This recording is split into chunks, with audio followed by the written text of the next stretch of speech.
Hi guys, তো এদিকে আমি জলদি চলে আসলাম। আমি ভুলে গিয়েছি, দিদি ফোন করেছিল বলে আমি প্রথম ঢেলেছিলাম তেল। আগুনটা একটু কমিয়ে দে। প্রথম ঢেলেছিলাম তেল, তেলের পর ঢেলেছি কি শুকনো শুকনো লঙ্কা, তেজপাতা, তারপরে দিয়েছি গোটা জিরে, তারপর কেন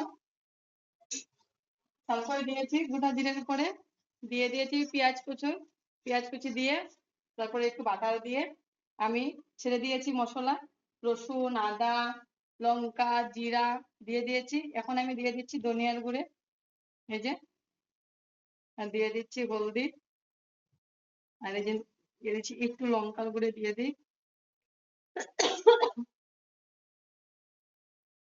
তো আমি ওখানে এটা ভাজা ভাজা করে তারপর দিয়ে দিব পালং।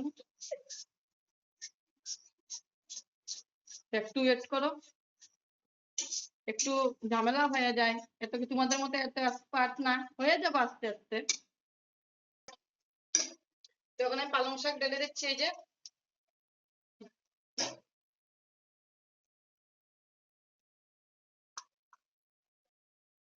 তারপরে লবণ দিয়ে দিচ্ছি স্বাদ মতো, এই যে, তারপর একটু গরম মশলা দিয়ে দিই।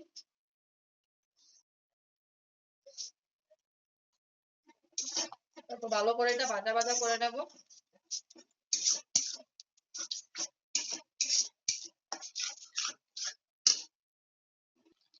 তারপর ঢেলে দিচ্ছি আমি পনির, পনিরটা দিয়ে আমি নাড়াচাড়া করবো ভালো করে।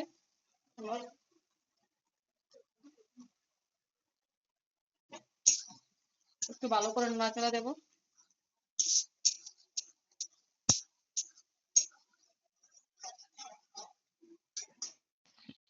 এখন আমি রেখে দিচ্ছি, 5 মিনিট পরে আমি উঠাবো, উঠিয়ে দেখবো যদি তেল ছেড়ে দেয় তখন আমি এটা হয়ে যাবে একটু জল দিলে।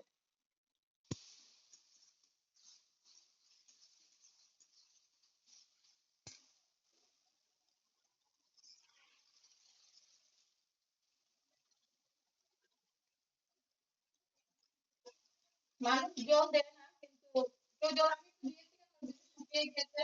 আর বেশি শুকনো আমার বাবু ভালোবাসে না, আমি একটু দিয়েছি জল।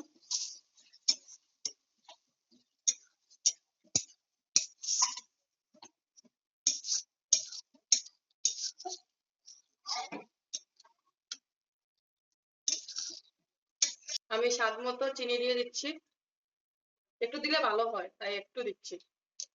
আমি একটু বাটার দিয়ে দিচ্ছি, সেন্টটা সুন্দর আসবে, একটু তেল তেল হবে উপরে, ভালো লাগবে। আমি এখন রুটি বেলে নিয়েছি, এই পাশ থেকে এমন করে দিয়েছি, এই যে, এটা একটা বাইজ বাইজ করতে হয়। এই যে,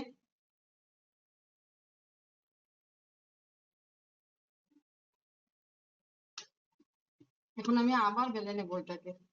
বেলে নিয়েছি, এখন এটার উপরে আমি ছোট ছোট করে বানিয়েছি, আমি বেশি বড় বানাইনি। এটার উপরে আমার ধনিয়া পাতা দিয়ে দেবো, এই যে, এমন এমন করে ধনিয়া পাতা দিয়ে দেবো। দেওয়ার পরে দিয়ে দিয়েছি, এখন দেওয়ার পরে আরেকটু আস্তে আস্তে করে আমি বেলে নেবো, এই যে, এটা আমি দিয়ে দিয়েছি। এখন একটা ভেজে নিচ্ছি, এই যে, ভেজে নেওয়ার পর আমি তেল দিয়ে বাচ্ছি, আপনারা বাটার দিয়েও বাছতে পারেন। তা আমি বাটার লাগিয়ে লাগিয়ে খাবো, কারণ বাটারের গন্ধটা তারপর কেমন হয়ে যায়, তার জন্য আমি বাটার দিয়ে বাছছি না। ঘি দিয়েও পারবেন। আমি একটা ভেজে আপনাদেরকে দেখাই, খুব সুন্দর হচ্ছে। আমি অন্য কিছু, যেমন এই হাতাটা দিয়ে খুব সুবিধা হয়, তার জন্য এটা দিয়ে করছি। আমার ফাইনাল পরোটা হয়ে গেল, পালং পনির আর এই পরোটা দিয়ে খেয়ে দেখবেন, খুব ভালো লাগবে। পালং পনির আর পরোটা দিয়ে খেয়ে দেখবেন, খুব ভালো লাগবে। আজকে আমার রেসিপি এটাই ছিল। অনেকদিন পর আমি ইউটিউব চ্যানেলে আমার একটা সুন্দর ভিডিও ছাড়বো। প্লিজ সাবস্ক্রাইব করবেন, লাইক করবেন, শেয়ার করে দেবেন ভালো লাগলে। আজকের জন্য বাই, ভালো থাকো, সুস্থ থাকো।